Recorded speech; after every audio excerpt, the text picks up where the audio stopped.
네, 오늘 함께 보실 말씀은 창세기 42장 14절부터 20절까지 말씀입니다.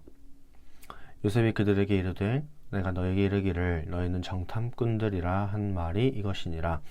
너희는 이같이 하여 너희 진실함을 증명할 것이라. 바로의 생명으로 맹세하노니 너희 막내 아우가 여기 오지 아니하면 너희가 여기서 나가지 못하리라.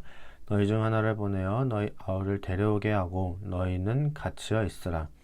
내가 너희의 말을 시험하여 너희 중에 진실이 있는지 보리라.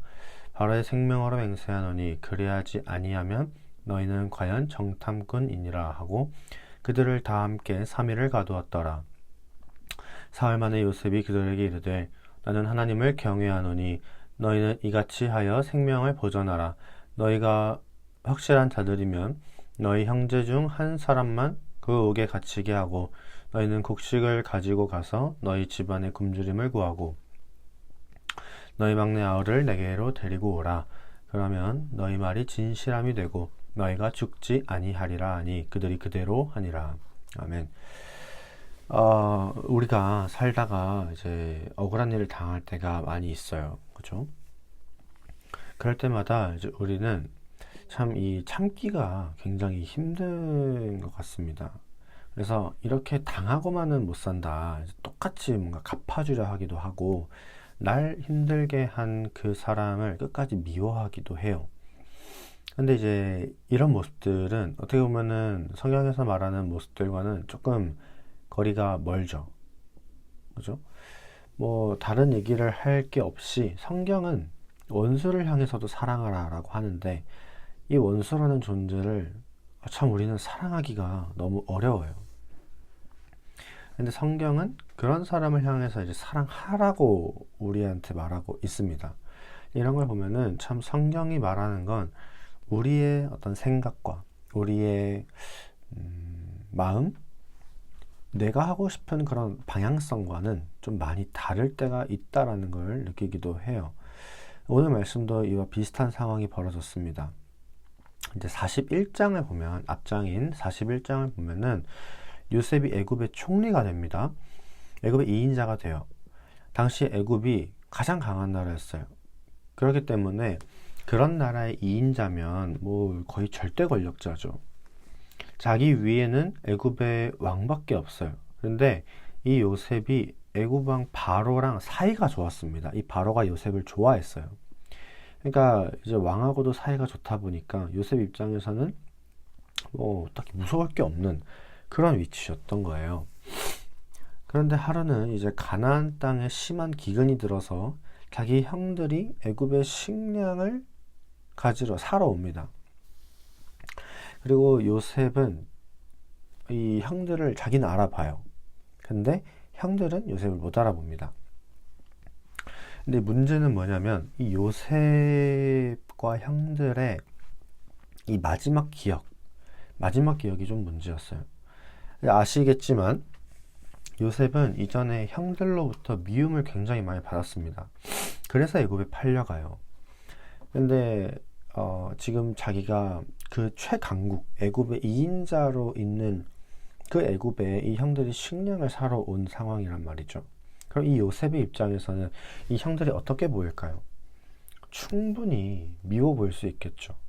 비록 과거 어린 시절에 형들이 자기를 그렇게 팔았다 하지만 그 응어리가 사실 풀린 게 아니고 그냥 시간이 흘러감에 따라 그냥 어떻게 보면 되게 묻어뒀던 감정일 텐데, 자기를 팔았던 그 당사자들이 자기 눈앞에 나타나니까 이 요셉 입장에서는 굉장히 화가 나고, 그 다 잊혀진 줄 알았던 기억이 다시 떠올라 오기도 하고, 형들이 충분히 미울 수 있습니다.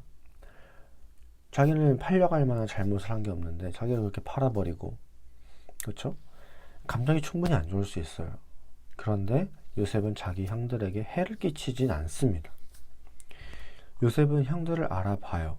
그런데 모른 척하고 이 나라를 엿보러 온 정탐꾼이다 라고 말합니다. 그러니까 형들이 이렇게 얘기하죠. 13절을 보시면 우리는 12형제인데 막내는 지금 아버지랑 같이 있고 한 명은 없어졌다 라고 얘기해요. 그러니까 요셉이 오늘 말씀 15절에서처럼 너희 진실함을 증명할 것이라.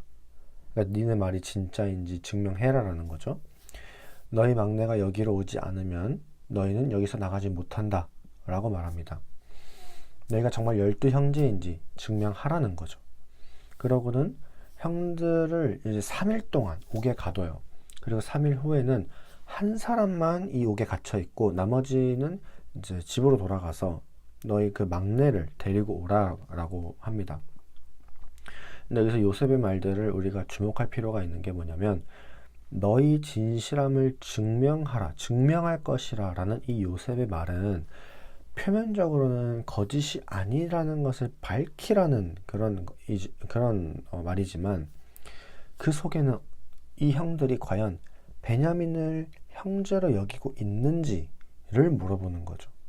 왜냐하면 자기는 형들로부터 버림받았기 때문이에요. 그러니까 자기는 버림받았는데, 그러니까 자기는 동생으로 생각하지 않는다라고 요셉 생각했는데, 과연 베냐민 막내 동생이죠. 베냐민은 과연 이 형들이 동생으로 생각하고 있는가를 요셉이 시험하는 거죠. 물론 이제 형들한테 버림받은 그 미운 감정들이 있을 거예요. 있을 수 있어요. 하지만 그 감정대로 하지 않고 이 문제를 해결하고자 요셉은 베냐민을 데려오라고 하면서 자기 형들이 과연 동생을 위해서 자기 말에 따를 것인가, 과연 동생을 위한 이 행동을 할 것인가, 그리고 또 이 옥에 갇혀있는 이 한 명의 형제를 위한 행동을 또 할 것인가, 그런 거를 이제 시험하는 거죠. 그러면서 이 형들한테 도전하고 있는 겁니다. 우리도 살면서 억울한 일들을 당할 때가 많이 있지만 당장 나에게 해를 끼쳤다고 막 갚아주려고 하기보단 때로는 근본적인 문제를 해결하기 위해서 내 감정을 잠깐 내려놓고, 내 감정이 쓸모없다는 게 아니에요. 취급하지 않는 게 아닙니다. 잠깐 내려놓고, 일단 내려놓고 그 사람들을 좀 품어주면서 우리가 또 기다릴 필요도 있는 것 같아요. 그리고 나를 향한 그런 오래 참음을 오늘도 하나님께서 함께하고 계시다라는 겁니다. 그래서 그 은혜에 감사하면서 오늘 나를 힘들게 하는 환경이 있더라도 인내하고 또 하나님의 은혜 가운데 이겨내시는 그런 여러분들이 되셨으면 좋겠습니다. 그래서 오늘 함께 기도하셨으면 좋겠는 것은 내 감정에 휘둘리지 않고 긍휼한 마음으로 좀 사랑을 실천하고 사랑할 수 있도록,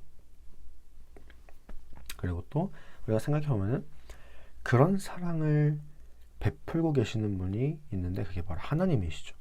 그리고 그 하나님이 우리의 머리로는 정말 이게 어떻게 이렇게 대단한 사랑이 있을까라고 하는 그 사랑을 지금 나한테, 우리한테 베풀고 계시다라는 걸 우리가 기억하면서 그렇게 나를 사랑하시는 하나님께 감사하는, 그래서 내가 누군가를 긍휼한 마음으로 사랑할 수 있도록, 그리고 또 그렇게 나를 사랑하시는 하나님께 감사할 수 있도록 이 두 개를 놓고 오늘 함께 기도하도록 하겠습니다.